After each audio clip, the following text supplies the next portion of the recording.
আসসালামু আলাইকুম ওয়া রাহমাতুল্লাহি ওয়া বারাকাতুহু। আলহামদুলিল্লাহ, নারায়ে তাকবীর, নারায়ে তাকবীর। আমির হামজা সাহেবের আগমন, মেহমানের আগমন,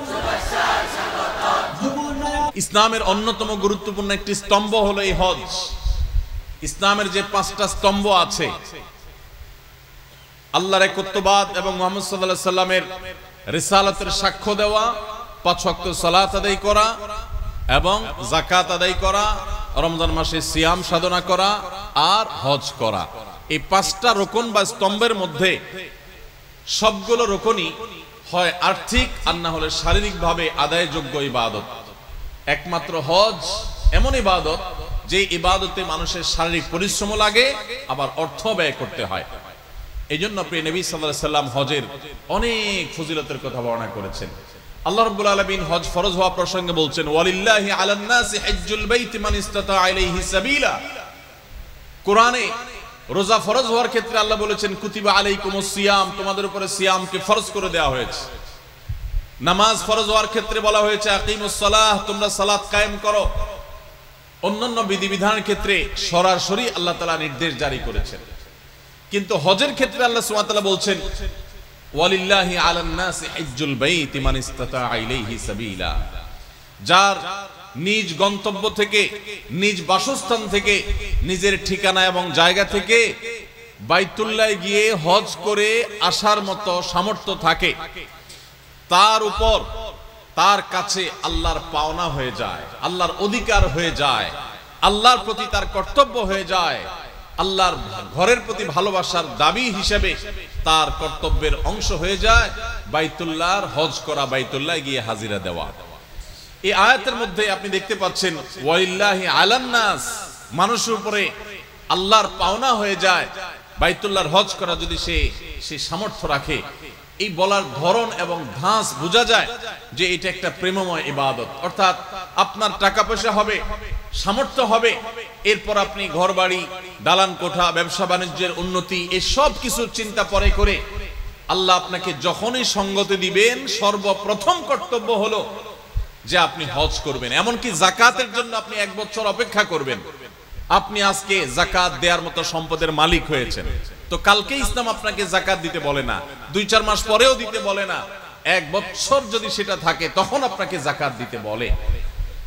কিন্তু হজের বিষয়টা এরকম যে হজ করার সুযোগ যখন আছে, তার আগ মুহূর্তে যদি কেউ হজ করার মতো আর্থিক সঙ্গতি লাভ করে আর এদিকে এখনই টাকা জমা দিয়ে তিনি হজে যেতে পারবেন, সেই সুযোগ থাকে, তাহলে তার উপরে হজ করা ফরজ হয়ে যায়। এটা এমন একটা প্রেমময় ইবাদত যে আপনার টাকা হওয়ার পর, সঙ্গতি হওয়ার পর সবকিছুর আগে আপনি হজ করবেন এবং দৌড় দিয়ে চলে যাবেন। আমাদের দেশ থেকে মানুষ সাধারণত হজে যায় হলো বুড়ো বয়সে, মানুষ যায় হলো রিজেক্টেড লাইফে। যখন গিয়ে মিনা, মুজদালিফা, আরাফা কোন জায়গায় সে ভালো করে পারফর্ম করতে পারবে না, ইবাদতগুলো সঠিকভাবে পালন করতে পারবে না, ডানে যেতে চাইলে শরীরটা বামের দিকে টানবে, এরকম জটিল পরিস্থিতিতে শরীরটা যখন শেষ হয়ে যায়, যখন সেই স্টামিনার থাকে না, স্পৃহার থাকে না, সে উদ্যম আর থাকে না, ওই বয়সে মানুষ হজ করতে যায়। আজকে আপনাদের সবাইকে আমি বলতে চাই যে সবাই পাক্কা নিয়ত করেন এবং প্রতিজ্ঞা করেন, আল্লাহ রাব্বুল আলামিনের সঙ্গে ওয়াদা করবেন যে আল্লাহ যদি কখনো সঙ্গতি দেন, আর্থিক সঙ্গতি দেন, দুনিয়ার সমস্ত কাজ পরে যখনই হজ করে আসার মতো টাকার মালিক হবেন, সবকিছু পেছনে ফেলে রেখে 1 নম্বর কাজ হবে বাইতুল্লাহর হজ করা। চেষ্টা করা যাবে না ইনশাআল্লাহ? আল্লাহ আমাদের সবাইকে তৌফিক দান করুন। হজ এমন একটা ইবাদত ভাই, একবার জীবনে যারা হজ করেছেন, এমনকি উমরা করেছেন, কোন সালাফ যেটাকে ছোট হজ বলেছেন, এই হজ যদি কেউ জীবনে একবার করে থাকেন, তিনি জানেন এর স্বাদ কি। মরণ পর্যন্ত হজের সে স্মৃতিগুলো তিনি ভুলতে পারেন না। জীবনে বহু জায়গায় আপনি সফর করে থাকতে পারেন, অনেক দেশ আপনি ভ্রমণ করে থাকতে পারেন, কিন্তু হজের যে স্মৃতিগুলো, মিনা, মুজদালিফা, আরাফায় অবস্থান এবং জামারাতে পাথর নিক্ষেপ, বাইতুল্লাহর তাওয়াফ এবং অন্যান্য কর্মকাণ্ডগুলো, এগুলো যারা হাজী সাহেব তারা বলতে পারবেন, জীবনে কখনো সেই স্মৃতিগুলো তারা ভুলতে পারেন না। অন্তরে এমন ভাবে সিল পড়ে যায়, এমন ভাবে সেটা গেঁথে যায় যেটাকে মানুষ ভুলতে পারে না। এই জন্য যাদের জীবনে হজ করার তৌফিক হয় নাই, তারা আল্লাহর কাছে এখন থেকে চোখের পানি ফেলে দোয়া করতে থাকেন, আল্লাহ তোমার বাইতুল্লাহর জিয়ারত করা ছাড়া, হজ করা ছাড়া তুমি দুনিয়া থেকে নিও না। অনেক গরিব মানুষ আছেন, অনেক অভাবী মানুষ আছেন, তাদের প্রতিজ্ঞা, তাদের দৃঢ় চেতা, ইচ্ছা শক্তি আল্লাহর কাছে সেভাবে দোয়া এবং কামনা করার কারণে আল্লাহ রাব্বুল আলামিন তাদেরকে হজ করার তৌফিক দিয়েছেন। আবার বহু পয়সাওয়ালা মানুষ আছে যাদের হজ করার তৌফিক হয় নাই। এজন্য সবাই হজের নিয়ত করব তো ইনশাআল্লাহ। শুধু নিয়ত করলে হবে না, তার জন্য এখন থেকে চেষ্টা শুরু করে দেন।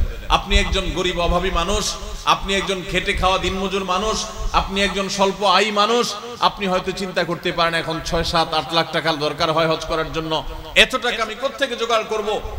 এই চিন্তা না করে আপনার কাছে এখন যতটুকু সামর্থ্য আছে সেখান থেকে অল্প অল্প সামান্য সামান্য টাকা জোগাড় করে হলেও আপনি হজের জন্য বিসমিল্লাহ করে জমা করে শুরু করে দেন, রাখতে শুরু করেন। আর এদিকে চোখের পানি ফেলতে থাকেন, দোয়া করতে থাকেন, দেখবেন অলৌকিক ভাবে আল্লাহ রাব্বুল আলামিন কুদরতি ভাবে আপনার সমস্ত টাকার ব্যবস্থা করে দিবেন ইনশাআল্লাহ। ভাইরা আমার, ইসলামের 5টি স্তম্ভের মধ্যে থেকে এই স্তম্ভটা অত্যন্ত গুরুত্বপূর্ণ, অত্যন্ত গুরুত্বপূর্ণ। নামাজের মধ্যে শারীরিক ইবাদত আছে, রোজার মধ্যে শারীরিক ইবাদত আছে। ঈমান আনতে কোনো অর্থ দরকার হয় না, শারীরিক ইবাদত ঈমান আনাটাও শারীরিক বিষয়। অন্তরের বিশ্বাস আর মুখের উচ্চারণ, অঙ্গ প্রত্যঙ্গ দ্বারা সম্পাদন ঈমানের রকম। কিন্তু হজ এমন একটা ইবাদত যেটা ঈমান, নামাজ, যাকাত, রোজা এগুলোর মতো না যে শারীরিকভাবে শুধু ইবাদত করতে হয় বা আর্থিকভাবে। যাকাতের জন্য শুধু অর্থ দরকার হয়, শারীরিক কায়িক পরিশ্রম দরকার হয় না। হজ এমন একটা ইবাদত, এখানে আপনার শারীরিক পরিশ্রম লাগে, আবার অর্থ ব্যয় করা লাগে। আপনার কোনো বন্ধুকে আপনি ভালোবাসেন সেটা জাহির করার জন্য, টাকা আছে প্রচুর, আপনার হাতে সময় নাই, ব্যস্ত মানুষ, ব্যবসায়ী মানুষ, তো অনেক সময় আপনি তাকে বলেন দোস্ত লাগলে টাকা নিয়ে যাও, সময় আমি দিতে পারবো না।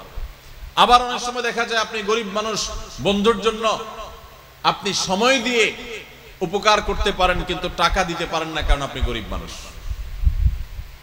কিন্তু যদি কখনো বন্ধুর জন্য আপনি শারীরিক ইবাদত, শারীরিক উপকারিতা সময় দিয়ে আপনি তাকে উপকার করতে পারেন, আবার অর্থ দিয়ে উপকার করতে পারেন, এই জিনিসটা আপনার জন্য যেরকম ভালো লাগে কাজ করবে, সত্যিকারের বন্ধুর পরিচয় আপনি দিতে পারবেন। ঠিক একই ভাবে আল্লাহর ইবাদত যেগুলোতে অর্থ লাগে না, শুধু শারীরিক ইবাদত করা যায়, অনেকেই করতে পারে। আবার কিছু ইবাদত আছে যেগুলা আর্থিক ইবাদত, বড় লোকরা যাকাত দিতে পারে, দান করতে পারে, কিন্তু নামাজ পড়ার সময় পায় না। কিন্তু যাকাত এমন একটা হজ এমন একটা ইবাদত যেখানে দুইটারই সমন্বয় আছে। এইজন্য হজের এই ইবাদত সম্পর্কে নবী করিম সাল্লাল্লাহু আলাইহি সাল্লামের অনেকগুলো হাদিস রয়েছে, অনেকগুলো ফজিলত এবং মর্যাদাপূর্ণ বর্ণনা আমরা দেখি। এর ভিতরে একটা হাদিস হলো যেটা আমি পড়লাম, মান হাজ্জা ফালাম ইয়ারফুস ওয়ালাম ইয়াফসুক, যে ব্যক্তি বাইতুল্লাহর হজ করলো সেখানে কোনো পাপাচারে লিপ্ত হলো না, কোনো গুনাহের কাজে লিপ্ত হলো না, নারী গতিতে কোনো অপরাধে লিপ্ত হলো না, তাহলে সে ব্যক্তি হজ করে যখন ফিরে আসে, ফ্রেশ হজ করতে পারলে, ত্রুটিমুক্ত হজ করতে পারলে, মায়ের পেট থেকে ভূমিষ্ঠ হওয়া সদ্য নবজাতক শিশুর মতো নিষ্পাপ হয়ে সে ফিরে আসে।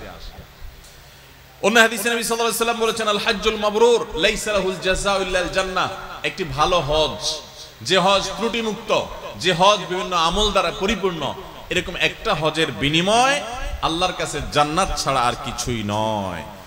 এর বিপরীতে ওমর রাদিয়াল্লাহু তাআলা আনহুর একটি বর্ণনা রয়েছে, যদি কেউ হজ করার সামর্থ্য রাখে অথচ সে হজ করলো না, তাহলে সে ইহুদি হয়ে কিংবা খ্রিস্টান হয়ে কিংবা অন্য ধর্মাবলম্বী মানুষ হয়ে বেঈমান হয়ে মারা যায়, এতে আল্লাহ বা তার রাসূলের কিছু যায় আসে না। অত্যন্ত ভয়াবহ সতর্কবাণী। এজন্য ভাইরা আমার, আমাদের সমাজে অনেক মানুষ আছেন যাদের হজ ফরজ হয়ে গেছে, তারা হজকে বিলম্ব করেন। কেন বিলম্ব করেন? এক সময় আমরা শুনতাম যে মেয়ে বিয়ে দেওয়া ছাড়া হজ করা যায় না, অথচ এগুলা ভিত্তিহীন কথা। আপনার হজ করার মতো সামর্থ্য হয়ে গেছে, বিয়ের উপযুক্ত মেয়ে আছে, হয়তো তার বিয়ে হয় নাই, আরো 2 বছর দেরি হবে, কখন হবে আল্লাহ ভালো জানে, আপনি তার জন্য অপেক্ষা করবেন না, দ্রুততার সাথে আপনি হজে চলে যাবেন। ঠিক একই ভাবে অনেকে মনে করেন যে জোয়ান বয়সে হজ করা যায় না। কেন জোয়ান বয়সে হজ করা যায় না? কারণ জোয়ান বয়সে হজ করে ফেললে, এত সকাল আমরা ভালো হয়ে গেলে, হজ করে গেলে, অনেকে মনে করে হজ করে ফেললে আর আকাম কুকাম করা যায় না, খারাপ কাজ করা যায় না। তো আগে ভাগে হজ করে ফেললে ব্যবসা বাণিজ্য করতে গিয়ে, চাকরি বাকরি করতে গিয়ে ঘুষ, দুর্নীতি, 2 নম্বরই কাজ কেমনে করব? এই জন্য হজ বুড়া বয়সে করে, যে সমস্ত অপকর্ম করে শেষ করে, 2 নম্বরই কাজ সব করে শেষ করে, এরপরে বুড়া বয়সে যখন ফেরেশতা হওয়ার নিয়ত করব, তখন যায় মক্কা যায় একটা হজ করে আইসা একেবারে লম্বা দাড়ি, টুপি, রুমাল, জুব্বা লাগায়া তাসবিহ হাতে নিয়ে মসজিদে বসে আমরা ফেরেশতা হয়ে যাব। এরকম অনেক মানুষ নিয়ত করে কি করে না? আমার প্রশ্ন হলো, হজ করলে আর অপকর্ম, খারাপ কাজ, আকাম কুকাম করা যাবে না, কে বলছে আপনাকে? কোথায় পাইছে? আমি তো কোথাও পাই নাই। কোরআন হাদিসে কোথাও লেখা নাই যে হজ করলে আর আকাম কুকাম করা যাবে না। অপকর্ম, খারাপ কাজ এগুলো হজ করলেও করা যাবে না, হজ না করলেও। অপকর্মের সাথে হজের কোনো সম্পর্ক নাই। হজ না করলে কি গুনার কাজ করা যাবে নাকি? সর্বাবস্থায় করা যাবে না। এই জন্য ভাই, শয়তান আমাদেরকে নানাভাবে আমাদের হজকে বিলম্বিত করে। যারা হজে গেছেন তারা জানেন, মক্কা মদিনায় শুধুমাত্র বাংলাদেশি আর কিছু ইন্ডিয়ান হাজি দেখা যায় যে তারা বুড়ো বয়সে হজ করতে গেছে। পৃথিবীর কোন দেশে এত বৃদ্ধ হাজি দেখা যায় না যত বৃদ্ধ হাজি দেখা যায় এই বাংলাদেশে। সারা পৃথিবীর মানুষদেরকে দেখবেন হজ করতে আসছে, তারা ইয়াং বয়সে হজ করতে আসে। আর বাংলাদেশে সবাই যায় কোন বয়সে? বুড়ো বয়স। সরকারি চাকরি করে ঘুষ, দুর্নীতি, চুরি, ডাকাতি সব শেষ করে এরপরে রিটায়ারমেন্টের পরে উনি যায় সেখান থেকে সিল মারায় ফেরেশতা হওয়ার জন্য। সারা জীবনের কালো টাকা সব সাদা করার জন্য যান। একবার না 50 বারও যদি হজ করেন তো সারা জীবনের দুর্নীতি করে কামানো টাকার একটা টাকাও আল্লাহর কাছে হালাল হবে না, সাদা হবে। এই জন্য হজকে বিলম্ব করবেন না। নবী আলাইহিস সালাম বলেছেন, তোমরা বাদিরু ইলাল হজ, দ্রুততার সাথে হজ করে শেষ করো। ফাইন্নাহু লা ইয়াদরি আহাদুকুম মা ইয়ারিদুলাহ, কারণ তোমাদের কেউই জানে না তার জন্য কি অপেক্ষা করছে। হয়তো কোনো দুর্ঘটনা, হয়তো কোনো অ্যাক্সিডেন্টের কারণে তিনি আর হজ করতে পারবেন না। এজন্য হজ বিলম্ব করার কোনো সুযোগ নাই। আল্লাহ তাআলা আমাদের সবাইকে বাইতুল্লাহর হজ করার তৌফিক দান করুন। ভাইরা আমার, হজ কার উপরে ফরজ হয়? হজ ফরজ হয় ওই ব্যক্তির উপরে যাকে আল্লাহ রাব্বুল আলামিন হজের মৌসুমে হজ করে আসার মতো, হজ করে ফিরে আসার মতো আর্থিক সঙ্গতি দিয়েছেন। তিনি প্রাপ্তবয়স্ক মুসলমান পুরুষ, আর নারী হলে তিনি তার আসা এবং পাশাপাশি তার সাথে একজন মাহরামকে নিয়ে যাওয়া, নিয়ে আসার মতো টাকার মালিক হলে। এখনকার বাজার দর অনুযায়ী হজের যে খরচ, সেটা অনুযায়ী আমরা বলতে পারি যে 6.5 লাখ 7 লাখ টাকা হলেই হজ ফরজ হয়ে যায়। মহিলাদের হজ ফরজ হওয়ার জন্য মাহরাম সাথে নিতে হয়, এই জন্য তার হবে ডাবল টাকা হলে তখন, অর্থাৎ 7 গুণে 14 লাখ হলে তখন তার উপরে হজ ফরজ হবে। কিন্তু এখানে একটা সূক্ষ্ম বিষয় আছে, সেটা হলো আজ থেকে ধরেন 10 বছর 15 বছর আগে যখন 2.5 লাখ 3 লাখ 4 লাখ টাকায়ও হজ করা যেত, বা আরো কম টাকা হজ করা যেত এক সময়, ওই সময় আপনার কাছে সেরকম টাকা আসছে কিন্তু আপনি করেন নাই, করছি বলে পিছাইছেন, এখন 7-8 লাখ টাকা হয়ে গেছে, তাইলে হজ মাফ নাই, হজ ফরজ হয়ে গেছে। তখন সামর্থ্য ছিল, আপনি করেন নাই, বিলম্ব করেছেন, অতএব এখন আপনাকে সেটা করতে হবে। এই যে বিলম্ব করেছেন এর জন্য আপনি গুনাহগার হবেন এবং আপনাকে যে কোনো মূল্যে এখন হজ করতে হবে। আর যদি কেউ ঋণগ্রস্ত থাকেন তাহলে তার যেই টাকা তার কাছে আছে, ঋণটা যদি হয় নগদ আদায়যোগ্য ঋণ, এমন ঋণ না যেটা দীর্ঘমেয়াদে পরিশোধযোগ্য, যেমন মোহরের টাকা ঋণ আছেন স্ত্রীর কাছে, অথবা কিস্তিতে কোনো কিছু নিয়েছেন মাসে মাসে দিচ্ছেন, এটা দীর্ঘমেয়াদে আদায়যোগ্য বিষয়, এরকম না। বরং আপনার কারোর কাছে ধার দেনা আছে যেটা এখনই দেওয়া কর্তব্য, দেওয়া উচিত, এদিকে আপনার কাছে টাকা আছে, তাহলে যে টাকা আছে এটা দিয়ে দেনা শোধ করার পর যদি টাকা থাকে হজ করার মতো তাহলে ফরজ, আর না থাকলে তখন ফরজ না। আমার দেশে অনেকে আবার হজ করে, উমরা করে, কিন্তু ফরজ ধার দেনা দেওয়ার খবর রাখে না। আল্লাহ তাআলা আমাদেরকে ইসলামকে সঠিকভাবে বুঝা এবং মানার তৌফিক দান করুন। ভাইরা আমার, হজের এই ইবাদতের ফজিলত এবং মর্যাদা নিয়ে অনেক কথাই বলা যায়, কিন্তু আমাদের হাতে খুবই সময় কম। শুধুমাত্র আমরা এটুকু আরজ করলাম যে ইসলামের এই গুরুত্বপূর্ণ রোকন, এই স্তম্ভ, এটা জীবনে একবার হলো আদায় করবেন। আর যাদের তৌফিক আছে তারা বারবার এই হজের ইবাদতটি, এই হজের কাজটি সম্পাদন করবেন। আল্লাহ আমাদের সবাইকে বাইতুল্লাহর হজ একবার নয় বারবার করে দুনিয়া থেকে যাওয়ার তৌফিক নসিব করুন। সবাই চেষ্টা করবো তো ইনশাআল্লাহ, সবাই নিয়ত করবো তো ইনশাআল্লাহ। অনেকে আছেন নিজের টাকা পয়সা হওয়ার পর তিনি হজ করার জন্য অপেক্ষা করেন। কিসের জন্য অপেক্ষা? যে বাবারে আগে হজ করাবো, মাকে আগে হজ করাবো, তারপর আমি নিজে হজ করব। তো এই যে মা বা বাবাকে হজ করায় তারপর নিজে হজ করব, এটা হলো একটা ভুল চিন্তা। কারণ হজের সাথে বাবা মাকে নিজের হজের সাথে বাবা মাকে হজ করানোর কোনো সম্পর্ক নাই। আমাদের দেশে মানুষ অনেকে মনে করেন যে আমি যদি হজ করে ফেলি তাহলে বাবা মা মনে কষ্ট পাবে। অনেক মুরব্বীরা আছেন যে তারা আসলেই মনে কষ্ট পান, মনে করেন যে ছেলেটা বেয়াদব, যে সে আমাকে হজ না করায় তার মাকে হজ না করায় নিজে হজ করতে গেছে। এটা আমাদের কুসংস্কারাচ্ছন্ন বিশ্বাস, ভুল ধারণা। আপনার হজের সাথে আপনার বাবা মায়ের হজের কোনো সম্পর্ক না যে বাবা মাকে আগে হজ করাইতে হবে, কোনো জরুরি না। হজ এটা একটা এমন ইবাদত যেটার সাথে অর্থের সম্পর্ক। বাবা মার অর্থ করি নাই, তাদের হজ করার মতো টাকা পয়সা নাই, সামর্থ্য নাই, তাহলে তাদের উপর হজ ফরজ না। আপনার টাকা হয়েছে, আপনার উপরে ফরজ হয়ে গেছে। এখন আপনি যদি বাবা মাকে করান, নফল হবে সেটা আপনার জন্য এবং তার জন্য, কিন্তু আপনারটা করা ফরজ। ফরজ বাদ দিয়ে নফল করলে তাতে সওয়াবের পরিবর্তে গুনাহ হওয়ার আশঙ্কা আছে। মুরব্বীরা যারা ভুল বুঝেন, ছেলেদের উপরে মনে কষ্ট পান, অযথাই তাদেরকে বদদোয়া করেন এবং তাদেরকে এটা নিয়ে চাপে রাখেন যে বাবা মা বাবারে হজ না করে তুমি কি বাবা আগে হজ করো, এগুলো আপনাদের ভুল। সন্তানের টাকা হয়ে গেছে, সে হজ করতে যাবে। হ্যাঁ, যদি আল্লাহ তাকে এত বেশি টাকা দেয় যে সে নিজেও হজ করতে পারে, বাবা মাকেও সাথে নিতে পারে, তাহলে তো সোনার উপর সোহাগা, খুবই ভালো কথা, সেটা অনেক উত্তম কাজ। কিন্তু মাত্র একজন টাকা হজ করার মতো টাকা ছেলের কাছে হয়েছে, তাহলে এখন ছেলের উপরে হজ ফরজ, বাবা মা নয়, বরং তিনি নিজের হজ করবেন এবং বাবা মার জন্য দোয়া করবেন, চেষ্টা করবেন পরবর্তীতে তাদেরকে নেওয়ার। আল্লাহ তাআলা আমাদের সবাইকে বাইতুল্লাহর হজ এটাকে সঠিকভাবে যথাযথভাবে আদায় করার তৌফিক দান করুন। যারা হজে যাচ্ছেন বা যাবেন, আপনাদের প্রতি আমার একটা অনুরোধ, সেটা হলো হজে যাওয়ার আগে পর্যাপ্ত প্রশিক্ষণ নেবেন, পড়াশোনা করবেন, হজ সম্পর্কে ভালো করে জ্ঞান অর্জন করবেন, তারপরে হজের যাত্রা শুরু করবেন। কারণ হজ এমন একটা ইবাদত যে এই ইবাদত জীবনে যেহেতু একবার ফরজ হয়, একবার করতে গিয়ে দেখা যায় যে সঠিকভাবে করা সম্ভব হয় না। দিনে যা বারবার করা হয় 5 ওয়াক্ত নামাজ, সেজন্য এটা আমাদের ভুল হয় কম, কিন্তু হজ যেতে একবার করা লাগে ভুল টুল হয়ে যায়, আবার জীবনে কখনো সুযোগ নাও হতে পারে। এজন্য নির্ভুলভাবে হজ করার জন্য যথাযথ প্রশিক্ষণ দরকার, ভালো করে শেখা দরকার। আমরা সুন্নাহ ফাউন্ডেশন থেকে গত বছর হাজিদেরকে প্রশিক্ষণ দিয়েছিলাম বিনামূল্যে। আর সুন্নাহ ফাউন্ডেশনের দাওয়াতি কাজের অংশ হিসাবে আমরা গত বছর ঢাকার বিয়াম মিলনায়তনে প্রায় সহস্র হাজিকে একাধিক দফায়, কয়েক দফায় আমরা হজের ট্রেনিং দিয়েছিলাম। এই বছর আমরা চিন্তা ভাবনা করছি চট্টগ্রাম বিভাগের মানুষদের সুবিধার্থে, তাদের অনেকের জন্য ঢাকায় গিয়ে ট্রেনিং নেওয়া কঠিন, তো চট্টগ্রামে কোন একটা জায়গা যদি সম্ভব হয়, আমরা আল্লাহর ঘরের মেহমানদেরকে কিভাবে তারা হজ সম্পাদন করবেন সেটা আমরা ট্রেনিং দিতে চাই, যদি আল্লাহ তৌফিক দান করেন। এছাড়া আপনাদের জানাশোনা উলামায়ে কেরামের তত্ত্বাবধানে যেখানে ভালো প্রশিক্ষণ হয় আপনারা হজটা শিখে যাবেন।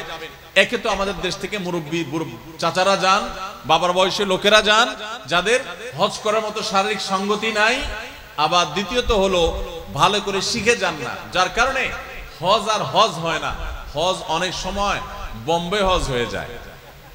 বোম্বে হজ জানেন, এক সময় নাকি হাজী সাহেবরা যখন পায়ে হেঁটে জাহাজি করে ভেঙে ভেঙে যেতে হতো, মাসকে মাস লাগতো, তখন অনেক হাজী বাংলাদেশ থেকে যখন যেতেন কলকাতায় নাখোদার মসজিদ নামে একটা মসজিদ আছে, এখানে নাকি হাজী সাহেবরা অবস্থান করতেন। ওই মসজিদে আমি যাওয়ার সুযোগ হয়েছে।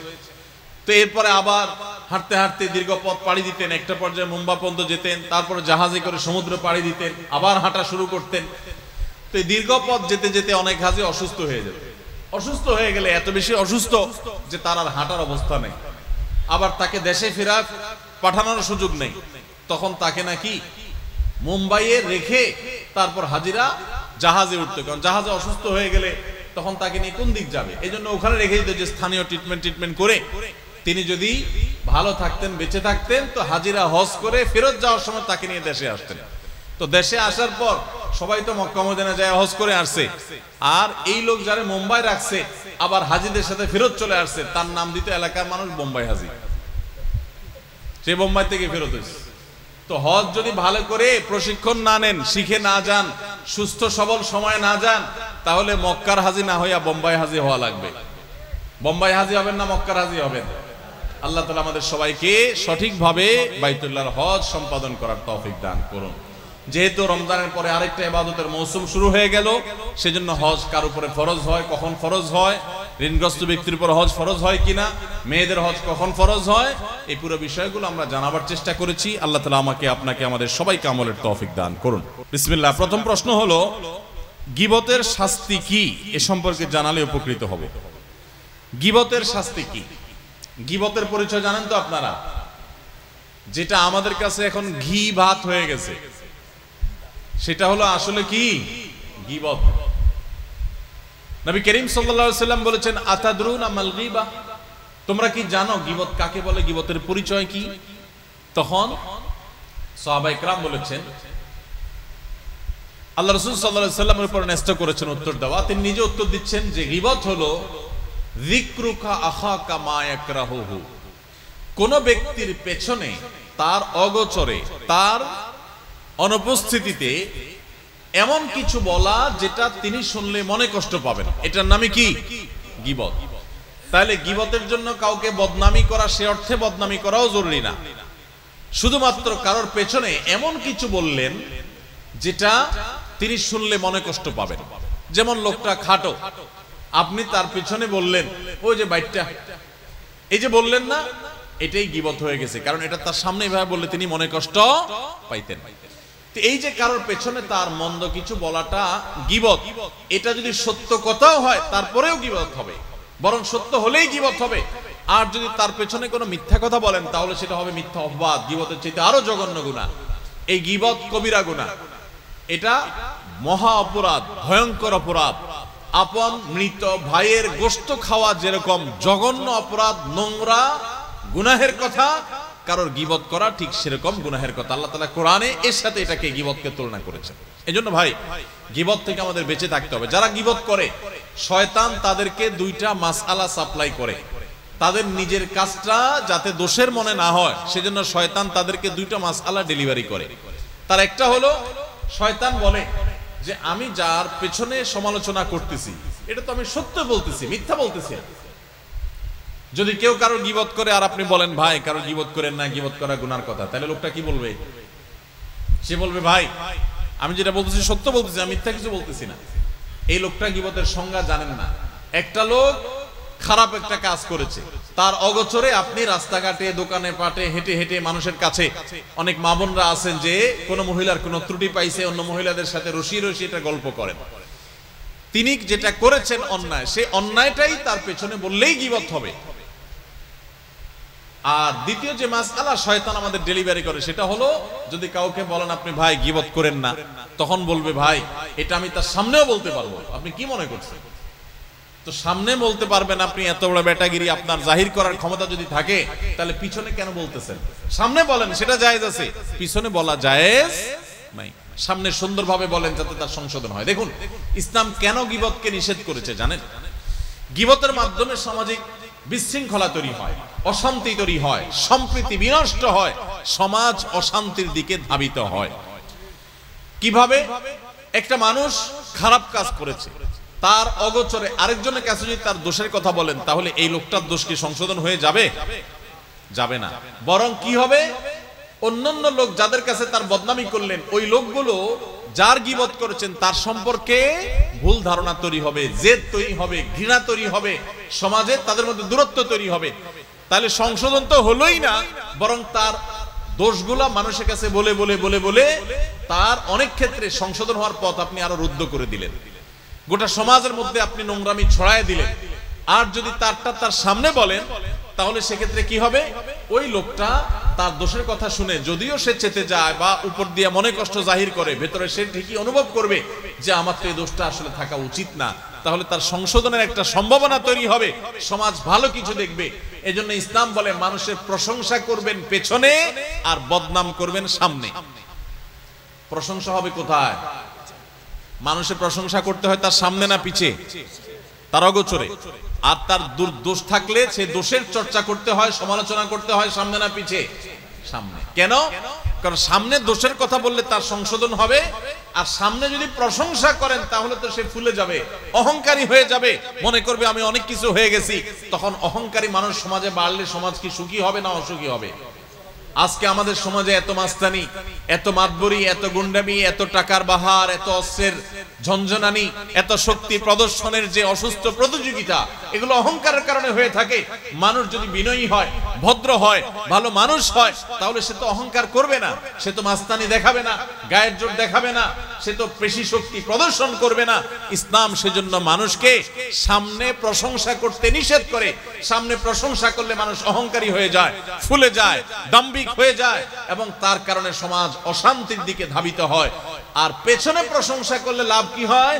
যে এই লোকটার প্রশংসা যখন আপনি পেছনে করবেন, যাদের কাছে করবেন, তারা তার সম্পর্কে সুধারণা তৈরি হবে, ভালোবাসা তৈরি হবে, সম্প্রীতি তৈরি হবে। মাশাআল্লাহ, তার ভিতরে গুণটা আছে, আমার জানা ছিল না, তাহলে তার প্রতি একটা হৃদ্যতা তৈরি হবে। এর মাধ্যমে সমাজে একটা সুন্দর আবহ তৈরি হবে। এজন্য ইসলাম বলে মানুষের দোষ বলবেন সামনে, গুণ বলবেন পেছনে। কিন্তু এই কাজটা করতে বিরক্ত লাগে। আমরা বেশিরভাগ মানুষ হলাম এর উল্টাটা করি। মানুষের সামনে তারিফ করে পাম্পট্টি দিয়ে বাতাস দিয়ে ফুলাই তারে, আর তার দোষগুলা সব পেছনে বলি, অর্থাৎ তার কাছে ভালো সাজি, পেছনে তার দুর্নাম করে, গীবত শিকায়েত করে, সমালোচনা করে নিজের আমল বরবাদ করি, সমাজকে ধ্বংস করি। ঠিক না বে ঠিক? এজন্য ভাইরা, গীবত জঘন্য অপরাধ। সারাদিনে সবচেয়ে বেশি যে পাপ, যে কবিরা গুনাহ আমাদের দ্বারা হয়, তার ভিতরে একেবারে শীর্ষস্থানীয় কবিরা গুনাহ হলো এই গীবত। ঘরে ঘরে, জনে জনে এই গীবত হয়। অনেক সময় গীবত যে করি আমরা টেরও পাই না। ইসলামের নামে গীবত অনেক সময় করি আমরা। ইসলামিক বিভিন্ন গ্রুপ, বিভিন্ন দল, বিভিন্ন মত, বিভিন্ন বলয়, বিভিন্ন গোষ্ঠী, তাদের মধ্যে দেখবেন এক দল আরেক দলের অমুকের বিরুদ্ধে, তমুকের বিরুদ্ধে ব্যক্তিগত বিষয়গুলো নিয়ে তারা রসিয়ে রসিয়ে গল্প করে করে তারা সমালোচনা করছেন। শয়তান তাদেরকে বুঝতেও দিচ্ছে না যে তারা কবিরা গুনাহে লিপ্ত হয়েছে। আছে না নাই? ভাইরা আমার, আমরা কোন মুসলমান ভাইয়ের দোষ চর্চা তার পেছনে করতে যাব না। গীবতের শাস্তি কি? শাস্তি হলো, আপনারা মেরাজের সে হাদিসটি অনেকেই শুনেছেন। প্রিয় নবী সাল্লাল্লাহু আলাইহি ওয়াসাল্লাম মেরাজ যখন গিয়েছেন, তখন সেখানে তিনি দেখেছেন কিছু জাহান্নামী মানুষের শাস্তির চিত্র। ভয়াবহভাবে তাদের কিছু শাস্তির চিত্রকে আল্লাহ রাব্বুল আলামিন নবী সাল্লাল্লাহু আলাইহি ওয়াসাল্লামকে দেখিয়েছেন। প্রশ্ন উঠতে পারে, জাহান্নামে তো এখনো কেউ যায় নাই, কিভাবে এত সকাল তিনি জাহান্নামের শাস্তির চিত্র দেখেছেন? উত্তর হলো, গায়েব এবং অদৃশ্যের জগতের পুরো পরিস্থিতিটা আসলে কেমন এটা আল্লাহ তাআলা ভালো জানেন। তবে সম্ভাব্য একটা রূপ এমন হতে পারে যে হয়তোবা সেটা ছিল ডামি, যে এরকম হবে তেমনটি আল্লাহ তাআলা তার নবীকে দেখিয়েছেন। তো তিনি এরকম শাস্তিগুলোর ভিতরে একটা দেখেছেন যে কিছু লোক, তাদের কিছু নখ আছে, এই নখগুলো সাধারণ নখের মতো না, এগুলো সবগুলো হলো পিতলের, অত্যন্ত শক্ত। এই নখগুলো অত্যন্ত ধারালো। এই নখগুলো দিয়ে তারা তাদের নিজেদের মুখ এবং নিজেদের বুককে তারা ছিঁড়ে শেষ করে ফেলছে, রক্তাক্ত করে ফেলছে। এটা যে তারা সাধে করছে তা না, অর্থাৎ এটা অটো হয়ে গেছে, স্বয়ংক্রিয়ভাবে হচ্ছে, তাদের নিজের ইচ্ছার বাইরেই হচ্ছে। নিজের শরীরকে নিজে, ছোট ছোট বাচ্চা যেরকম নিজে না বুঝে খামচি দিয়ে নিজের চেহারাকে লাল করে ফেলে, রক্তে রক্তিম করে ফেলে, ঠিক এমনি ভাবে জাহান্নামীদের মধ্যে কিছু জাহান্নামী, তারা তাদের নিজেদের ধারালো এবং তামার তৈরি লোক দিয়ে আল্লাহ তাআলা তাদেরকে শাস্তি দিবেন, যে অটোমেটিক তাদের নিজেদের মুখ, তাদের বুককে তারা ছিঁড়ে ফেলবে, রক্তাক্ত হবে, জ্বলতে থাকবে, ব্যথায় কাতরাতে থাকবে, আবার করতে থাকবে, এটা তাদের হাতে থাকবে না। এই শাস্তিগুলো যখন হচ্ছিল, নবী সাল্লাল্লাহু আলাইহি ওয়াসাল্লাম জিজ্ঞাসা করেছিলেন জিবরিলকে, ভাই জিবরিল, এই কঠিন শাস্তির মুখোমুখি যাদের করা হয়েছে, এই লোকগুলোর অপরাধ কি ছিল?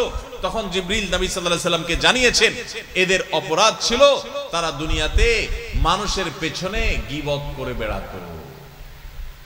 এই জন্য গীবতের গুনাহ থেকে বেঁচে থাকবো তো ইনশাআল্লাহ। আল্লাহ তাআলা আমাদের সবাইকে তৌফিক দান করুন। কোন মহিলা তার উত্তরাধিকার সম্পত্তি সম্পূর্ণ আল্লাহর রাস্তায় দান করতে পারবেন কিনা? বিশেষ দ্রষ্টব্য, ওই মহিলার 2 ছেলে এবং 2 মেয়ে রয়েছেন।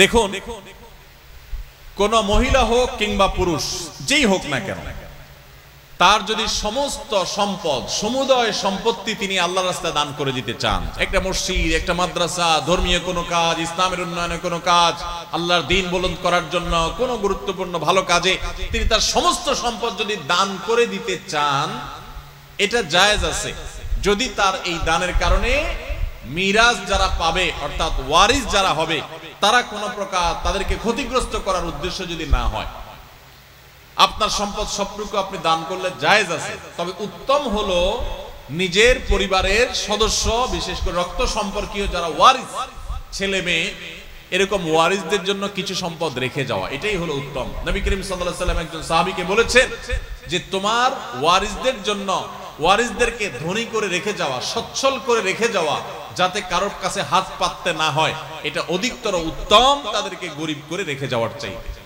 এখন কেউ যদি তার সমুদ্র সম্পদ দান করে দিলে সন্তানরা গরিব হয়ে যাবে, অভাবী হয়ে যাবে, অসহায় হয়ে যাবে এবং ওদের কাছে ছোট হয়ে যাবে, তাহলে সেক্ষেত্রে সেটা কিন্তু অনুচিত কাজ হবে, অনুত্তম। কিন্তু করলে সেটা জায়েজ হবে এবং এটা হারাম হবে না। বিশেষ করে যদি এমন হয় যে সন্তানদের আরো আছে, তারা চলতে পারবে, সলভেন্ট, শিক্ষিত, স্বাবলম্বী, নিজের পায়ে যে দাঁড়িয়ে গেছে, তাহলে সমস্ত সম্পদ যদি কেউ দান করতে চায় সেটা কি হবে না? গুনাহ হবে না। কিন্তু যদি ওসিয়ত করতে চায় সেটা ভিন্ন বিধান আসবে। ওসিয়ত করতে চাইলে পরিষ্কারভাবে নবী সাল্লাল্লাহু আলাইহি ওয়াসাল্লাম হাদিস রয়েছে, 3 ভাগের 1 ভাগ সমুদয় সম্পদের 1/3 ওসিয়ত কার্যকর হবে। তিনি যদি বলেন আমার সমস্ত সম্পদ দিয়ে গেলাম, 3 ভাগের 1 ভাগ এর মধ্যে ওসিয়ত কার্যকর হবে, আর বাকি 2 ভাগ ওয়ারিস এবং জীবিত আত্মীয়স্বজন যাদের হক আছে তাদের মধ্যে বন্টন করা হবে। শ্বশুর বাড়ি থেকে কোরবানির গরু গিফট নেওয়া যাবে কিনা? আপনাদের চট্টগ্রামের জনপ্রিয় গুনাহ, তাই না? সিলেট চট্টগ্রামে একটু বেশি হয়, সারা বাংলাদেশেই হয়, কিন্তু এদিকে একটু বেশি হয়। শ্বশুর বাড়ি থেকে কোরবানি গরু বা কোরবানির ছাগল গিফট নেওয়া যাবে কি না? উত্তর হলো যে শ্বশুর বাড়ি থেকে গরু কিংবা ছাগল এগুলো গিফট নিতে পারেন যদি আপনি এত ফকির হন, এত ফকিন্নির পুত হন যে আপনার বাপ দাদা 14 গোষ্ঠী গরু ছাগল চোখে দেখে নেই। তাহলে সেক্ষেত্রে আপনি এই গরিব হলে, এই ফকির হলে যদি ভিক্ষা চান শ্বশুরের কাছে, আর শ্বশুর আল্লাহ অঢেল সম্পদ দেয়, দয়া করে মায়া করে খুশি মনে যদি দেয়, বহু যদির পরে আপনার এই গরু হালাল হতে পারে। কিন্তু আমাদের সমাজের সচরাচর এই শ্বশুর বাড়ি থেকে কোরবানি গরু ছাগল দেওয়ার যে প্রচলন আছে, এটা যৌতুক হিসাবেই দেওয়া হয়। আর এই যৌতুক হিসাবে কোরবানির গরু ছাগল শ্বশুর বাড়ি থেকে নিলে সেটা জায়েজ হবে। আপনি বলবেন হুজুর ফার্নিচার নেই নাই তো, মোটরসাইকেল নেই নাই তো, নগদ টাকা নেই নাই তো, আল্লাহর রাস্তায় আল্লাহকে খুশি করার জন্য বিসমিল্লাহি আল্লাহু আকবার বলে জবাই করার জন্য কোরবানির গরু নিছি ভাই, এটা কেন হারাম হবে? তা আমার প্রশ্ন হলো যে আপনি কোরবানির নিয়তে, কোরবানির উদ্দেশ্যে যদি গরু চুরি করেন সেটা কি হালাল হবে না হারাম হবে? নিয়ত কিন্তু ভালো, কোরবানি করবেন খালেস নিয়তে, এই জন্য করছেন কি গরু চুরি, হালাল হবে না হারাম হবে? কোরবানির নিয়তে গরু চুরি করা যেরকম হারাম, কোরবানির নিয়তে শ্বশুরবাড়ি থেকে যৌতুক নেওয়াটাও কি হারাম? হ্যাঁ, যেটা বললাম যে শ্বশুরের অঢেল আছে, তিনি খুশি হয়ে জামাইকে দিচ্ছেন, গরিব বলে না, অনেক সময় ভালোবাসা দিয়ে, তো সেটা বহু যদির পর জায়েজ হতে পারে, কিন্তু কোন অবস্থাতে এটা উচিত না। থাকলেও শ্বশুরেরটা দেওয়া উচিত না। কেন দেওয়া উচিত না? কারণ এটা রীতিমতো একটা প্রতিষ্ঠিত যৌতুকে পরিণত হয়েছে। আপনি যখন দিবেন, সমাজে একজন গরিব বাবা তিনি দিতে পারবেন না, তখন তিনি সুদের টাকা নিয়ে হলেও মেয়ের মুখ রক্ষা করার জন্য দিবেন। যে সমস্ত ফ্যামিলিতে ছেলের বউকে কোরবানির গরু, কোরবানির ছাগলের জন্য চাপ দেন, আপনার জীবনে গোশত এত কম খাইছেন, এত গরিব মানুষ আপনি। আমি এর আগে সিলেটে বলেছিলাম ইফতার প্রসঙ্গে, আজকে এখানে বলে যাচ্ছি, যাদের কোরবানির গোশতের এত টান পড়ছে, তল পড়ছে, তারা ছেলের বউ পুত্রবধূকে এটার জন্য পিড়াপিড়ি না করে, তার বাপকে বাধ্য না করে আস-সুন্নাহ ফাউন্ডেশনের কাছে দরখাস্ত লেখেন। আমি দায়িত্ব নিয়ে বলতেছি, আপনার মতো ফকিরকে দেওয়ার জন্য আমরা গোশত কালেকশন করি। প্রতি বছর আমরা শত শত গরু ছাগল সারা দেশে জবাই করি। আপনাদের এই চট্টগ্রামে, সাতকানিয়াতেও আমাদের গরু ছাগল জবাই হয়। আপনি যদি এলাকার মানুষ হন আর এত গরিব মানুষ হন, তো আল্লাহর হস্তে আমাদের সাথে যোগাযোগ করে বলেন যে হুজুর, আপনারা আল্লাহর হস্তে আস-সুন্নাহ ফাউন্ডেশন থেকে গোশত না দিলে আমি কিন্তু শ্বশুর বাড়ি থেকে আদায় করব। তাহলে আপনাকে আমরা ঠিকই গোশত দেব ইনশাআল্লাহ। তাহলে আল্লাহর হস্তে ভিক্ষা করবেন, সেটা অনেক বেশি আপনার তুলনামূলকভাবে উত্তম হবে শ্বশুরবাড়ির থেকে যৌতুক নিয়ে গরু ছাগল কোরবানি দেওয়ার চাইতে। আল্লাহ তাআলা আমাদেরকে বুঝার তৌফিক দান করুন। এই যৌতুকের বিরুদ্ধে আমাদের সংগ্রাম করতে হবে। অনেক ফ্যামিলিতে আছে যে বলে যে আসলে আমরা তো চাই নাই, আমার শ্বশুরবাড়ি থেকে বা আমার ব্যয় হিসাব খুশি হয়ে দিছেন, জোর করে দিছেন, আমি নিতে চাই নাই। ভাই, এখন এমন একটা সময় আমরা আসছি, এখন ঘুষ আর যৌতুক এই দুই জিনিস সবাই খুশি হয়ে দেয়। বুঝেন নাই কথা? ঘুষ আর যৌতুক এই দুইটা মানুষ কি হয়ে দেয়? খুশি মনে দেয়। কারণ বেজার মনে যদি দেয় তাহলে তো খবর আছে। বুঝেন নাই? আমি কয়দিন আগে মক্কায় আমাকে এক ভাই, এই চট্টগ্রামেরই সম্ভবত এক ভাই আমাকে বললেন যে আমাদের ওই যে একটা বক্তব্য ছিল সিলেটের, যে কারোর যদি এত ইফতারের টান থাকে তো শ্বশুরবাড়িতে অর্থাৎ মেয়ের বাবার বাড়িতে ইফতার না চেয়ে আসুন্নাহ ফাউন্ডেশনের কাছে ইফতার চান। এই কথা কেউ কোনোভাবে লিখছে, সেটা ইমো বা এরকম কোনো জায়গাতে স্টোরি হয়ে গেছে, নিজের অজান্তে হয়তো টিপাটিপি করে স্টোরি হয়ে গেছে। তো যার স্টোরিতে ওটা ঝুলতেছে ওই লোকটা আবার কোনো মেয়ের বাবা। তো সেই বেচারা মেয়ের শ্বশুর বাড়িতে খুব ধুমধাম করে ইফতার আইটেম গুলো কিনে কিনে পাঠাইছে মেয়ের সুখের জন্য।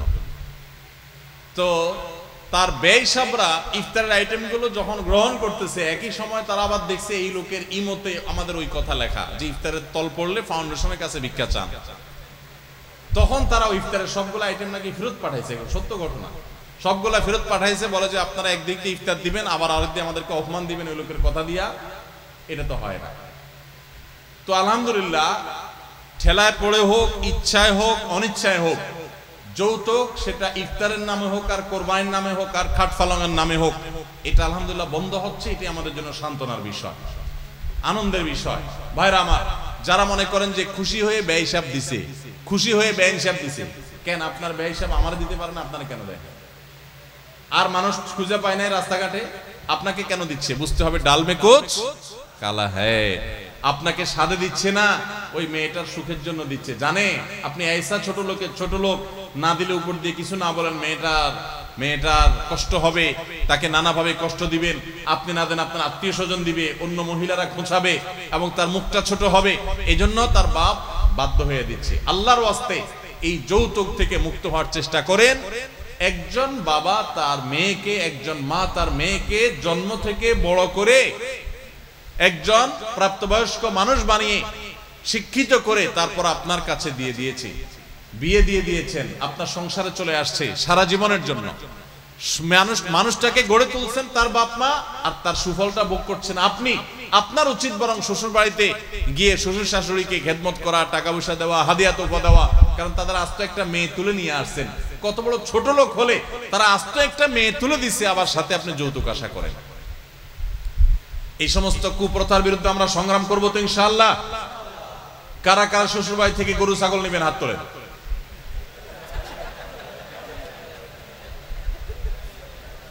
আপনারা নিবেন যারা হাত তুলছেন? কারা কারা নিবেন না তারা হাত তোলেন।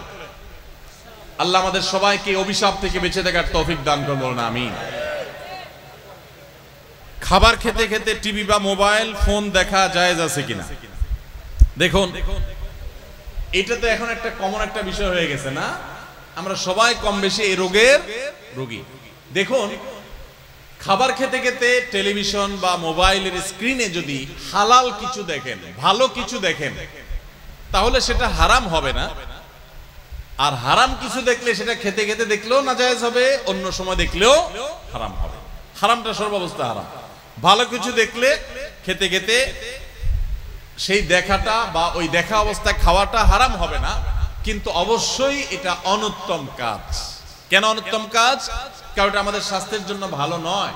ডাক্তাররা আমাদেরকে বারবার সাবধান করে খাবার সময় খাবারের প্রতি মনোযোগী হতে হয়। অন্য মনস্ক হয়ে খেলে তার স্বাস্থ্যগত উপকারিতার চাইতে অনেক সময় ক্ষতির আশঙ্কা থাকে। তো এই জন্য এটা এমনিতে অনুচিত। তাছাড়া এটা নেশার লেভেলে চলে গেলে, এডিকশনের লেভেলে চলে গেলে, আসক্তির লেভেলে চলে গেলে তখন মানুষ এরকম করে। সেজন্য যথাসম্ভব এই বদভ্যাস থেকে আমাদের দূরে সরা উচিত। অনেকে আছে বাচ্চাকে মোবাইল না দেখাইলে, কার্টুন না দেখাইলে, ভিডিও না দেখাইলে বাচ্চা খায় না। আছে না নাই? ভাইরা আমার, আমি খুব শক্তভাবে বলতে চাই, বাচ্চাকে মোবাইল দেখায়া, কম্পিউটার বা টেলিভিশনে কোনো ভিডিও কোনো কিছু দেখায়া খাওয়াবেন না। এটাতে বাচ্চার খাওয়ার উপকারিতা যা হয় তার চাইতে ক্ষতি আরো বেশি হয়, এটা করবেন না। এখন আপনি বলবেন এটা না দেখালে তো খাওয়ায় না। আমার কথা হলো, আপনি একদিন দেখানো ছাড়া খাওয়ান, 2 দিন 3 দিন, যদি সে না খাইতে চায় খাওয়ায়েন না। তাকে বলে দেন যে তোমাকে এইসব দেখতে দেওয়া হবে না, তুমি খাওয়া খাও আর না খাইলে না খাও। ওই যে এক মুরব্বী চাচার ইয়া দেখছেন না, সারির সময় শেষ, খাইলে খাও না খাইলে না খাও, সিলেটি ভাষায়। তো বাচ্চারে বলবেন যে বাচ্চা শুনো, কোনো মোবাইল টোবাইল দেখানো হবে না, খাইলে খাও না খাইলে না খাও। বাচ্চা দেখবেন একদিন খাবে না, দ্বিতীয় দিন খাবে না, তৃতীয় দিন খাবে না, এরপরে দেখবেন এক সময় ও খাবে, ওর বাপ মা 14 গোষ্ঠী একসাথে খাবে। খাবে না মানে আপনি আবার মনে করবেন যে হুজুর তাহলে বাচ্চা মরে যাবে না। না, এত সোজা না মানুষের মরণ। 2, 4, 5, 7 দিন না খাইলে মানুষ মরে না, এত সোজা না। যখন ঠেলায় পড়বে দেখবেন ও খাবে, ওর বাপ মাও সাথে খাবে। এগুলো সব আমাদের হীনমন্যতার কারণে হয়েছে যে বাচ্চা হুজুর মোবাইল না দেখালে খায় না। কে বলেছে আপনাকে? আলহামদুলিল্লাহ, আমি তো আমার ফ্যামিলিতে দেখি কই বাচ্চাদের মোবাইল দেখানো খাওয়ানো হয়, তারা খুব ভালো করে খায়। এই জন্য সৎ সাহস দরকার। বাচ্চাদের মোবাইল আসক্তি থেকে তাদেরকে বাঁচাবার জন্য নিজেরা মোবাইল আসক্তি থেকে দূরে সরতে হবে। আপনি সারাদিন ভূতের মতো মোবাইলে ডুব দিয়ে থাকবেন আর বলবেন হুজুর একটা দোয়া লিখে দেন, তাবিজ লিখে দেন, বাচ্চা যেন মোবাইল আসক্তি দূর হয়ে যায়। সম্ভব না। তাবিজ তো আপনার হাতে, আপনার কাছে। আপনি নিজে ছেড়ে দেন, বাচ্চা এমনিতে কি হবে, মানুষ হয়ে যাবে ইনশাআল্লাহ। ঘরে কোরআন রেখে স্বামী স্ত্রী সহবাস করা যাবে কিনা? ঘরে কোরআন থাকলে স্বামী স্ত্রী সহবাস তো অবশ্যই করা যাবে, এর কারণে কোনো গুনাহ হবে, হারাম হবে, ব্যাপারটা সেরকম না। এগুলো আমাদের অনেকের কুসংস্কারের জন্য বিশ্বাস মাত্র। আমার কিছু বন্ধুরা ঈদের বকশিশ দিয়ে অনলাইনে জুয়া খেলে সব টাকা নষ্ট করে নিজেদের টাকাও ধ্বংস করেছে। তারা এই মাহফিলেই উপস্থিত আছে, তাদের হেদায়েতের উদ্দেশ্যে কিছু বলবেন। মাশাআল্লাহ, আসামি হাজির একেবারে। এই যে আসামি যারা ঈদের বকশিশের টাকা দিয়ে কি করেছে, তারা জুয়া খেলেছেন, হারাম কাজে ব্যয় করেছেন, সন্দেহাতীত ভাবে তারা অপরাধী, তারা পাপিষ্ঠ এবং তারা গুনাহগার। আমাদের যে সমস্ত যুবক বন্ধুরা এই সমস্ত হারাম কাজে লিপ্ত হয়েছেন, অন্যায় কাজে লিপ্ত হয়েছেন, তাদের উচিত তওবা নাসুহা করা, তাদের উচিত অন্যায় থেকে ফিরে আসা, তাদের উচিত আল্লাহর কাছে ইস্তেগফার করা। কারণ জুয়া এটা শয়তানি কর্মকাণ্ড। আল্লাহ সুবহানাহু ওয়া তাআলা বলেছেন ইন্নাল খামরু ওয়াল মাইসিরু ওয়াল আনসাবু ওয়াল আজলামু রিজসুম মিন আমালিশ শাইতানি ফাজতানিবু। নিশ্চয়ই শয়তানের কর্মকাণ্ড হলো মদ এবং জুয়া, এই বিষয়গুলো। আসসালামু আলাইকুম ওয়া রাহমাতুল্লাহি ওয়া বারাকাতুহু। আলহামদুলিল্লাহ, নারায়ে তাকবীর, নারায়ে তাকবীর, আমির হামজা সাহেবের আগমন।